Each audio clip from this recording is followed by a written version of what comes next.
14 বছর সংসার করার পর একদিন চোখের ওপর থেকে পর্দাটা সরে গেল, আর আমি নিজেকে খুঁজে পেলাম গয়নায় মোড়ানো দামি আসবাবপত্রের ভিড়ে।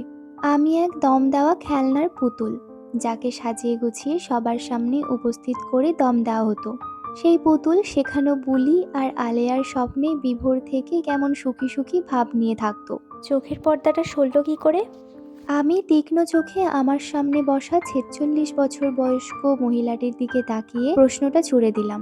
পর্দাটা আসলে আমার কারণে সরেনি এতদিন। হয়তো আমি দেখেও না দেখার ভান করে গেছি। যেমন, খুলে বলুন। আমার আড়ালে আবডালে অনেকেই কানাঘুষো করত, কেউ কেউ সতর্ক করারও চেষ্টা করেছে। আমি ভাবতাম আমার স্বামী সৌভাগ্যে ওরা হয়তো ঈর্ষান্বিত, অথবা আমার সংসারে কলহ বাঁধানোর দুর্বিসন্ধিমূলক চেষ্টা চালাচ্ছে ওরা। কারণ সে বাইরে বড়ই কেতাদুরস্ত, ঘরেও নিজের ইমেজ ধরে রাখতে সচেষ্ট ছিল। আমি বোকাশোখা অল্প শিক্ষিত, মাত্র ইন্টার ফার্স্ট ইয়ারে থাকতেই বিয়ে হয়ে গেল। সে তখন 29 বছরে স্মার্ট এক্সিকিউটিভ অফিসার। চলনে বলনে স্মার্টনেস ঠিকরে পড়ছে যেন। আর আমি গ্রামের কলেজে ভর্তি হয়েছি মাত্র। কতই বা বয়স, 17-18। আমার মা ভীষণ সুন্দরী ছিলেন। আমরা 5 বোন 3 ভাই।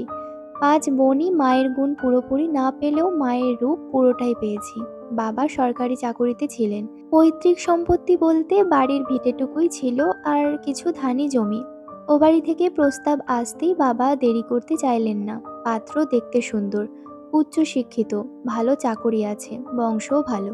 আর কি চাই? বাবাকে এমনিতেই ভয় পেতাম। তারপরও মিনমিন করে বললাম, এখন বিয়ে করব না, আরো পড়তে চাই। আমার সেকেলে বাবা হুংকার দিয়ে বললেন, মেয়ে মানুষেরা তো পড়ার দরকার কি? স্বামী চাইলে পড়বে, সবচেয়ে বড় কথা সংসার করো, নামাজ পর্দা করো। তুমি তো আর চাকরি করবে না। এসএসসির সার্টিফিকেট যোগ্যতায় বিবাহ নামক চাকরিতে বহাল হলাম। প্রথম প্রথম গ্রামেই ছিলাম, তারপর তার চাকরির সুবিধার্থে শহরে চলে এলাম। শহরের চাকচিক্যময় জীবন আর সুন্দর সংসারের স্বপ্নে বিভোর আমি। স্বপ্ন ভেঙে বাস্তব দেখতে পাইনি, অথবা হয়তো মনে মনে সেই স্বপ্ন থেকে বেরও হতে চাইনি। তবে এখন কেন বের হলেন সেই স্বপ্ন থেকে? যদিও আমি ওনার দিকে তাকিয়ে আছি উত্তরের আশায়, কিন্তু আমি জানি ওনার উত্তর কি হবে। সিতারা বেগমকে একটু বিহ্বল দেখালো। ক্লান্ত জলজলে চোখে আমার দিকে তাকিয়ে বললেন, একটু পানি খাবো?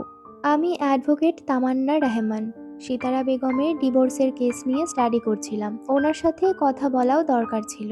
Next part.